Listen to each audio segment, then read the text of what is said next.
أعزائي المشاهدين في كل مكان، السلام عليكم ورحمة الله وبركاته. برنامج قضايا مصرية.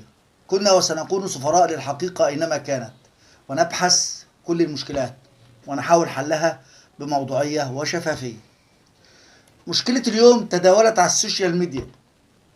شاب من الشباب بيقول عامل مشروع وجات له إزالة سور، وجات له إزالة بالوحدة المحلية، والوحدة المحلية موتت له الغنم وموتت له الحاجات. الوحدة المحلية في مركز ومدينة سيدي سالم، وتعاطفنا مع هذا الشاب وتحركنا للوحدة المحلية وفوجئنا بالحقيقة.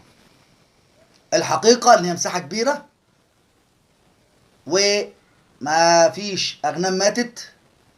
وهنطلع على فكرة دلوقتي عشان محدش يقول انت متحيز للمحليات، لا، هنطلع دلوقتي ونشوف الحقيقة. والمكان مساحة كبيرة وفي اوضتين ومساحة كبيرة من السور. يا جماعة عايزين اما ننصف الحقيقة ننصفها صح. يعني انا لما سمعت الموضوع على السوشيال ميديا اتجهت وتحيزت لهذا الشاب، ولكن الحقيقة هنطلع نشوفها دلوقتي. بص هو احنا نزلنا على البتاع. حاضر يا ريس.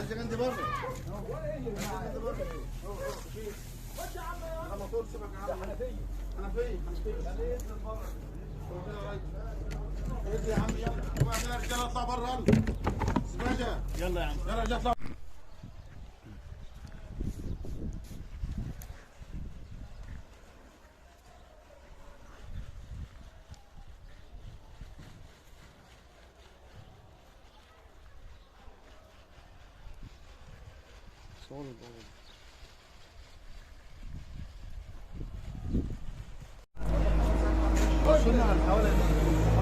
كلها ما تمشي الطوبه فيه.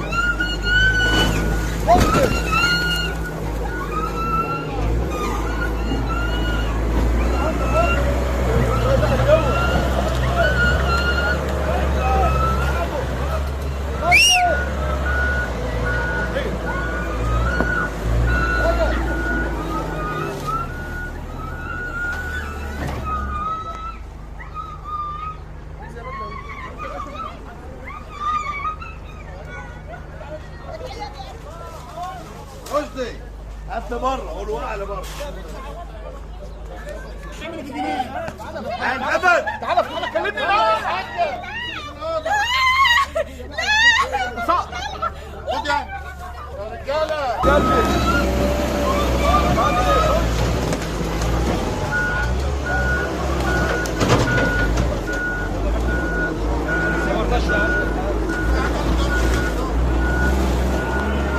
بعد ما شفنا الحقيقة معانا، احنا يا جماعة عايزين نحافظ على البقعة الزراعية. النهاردة اما الناس بتشوف مباني في الارض الزراعية، ايه اللي بيحصل؟ الارض الزراعية راحت، اصل الدولة، اصل محدش عاد بيدور. واما نقف، واما الدولة تقف وتحافظ على البقعة الزراعية نقول اصل بيهدوا ويبهدلوا الناس.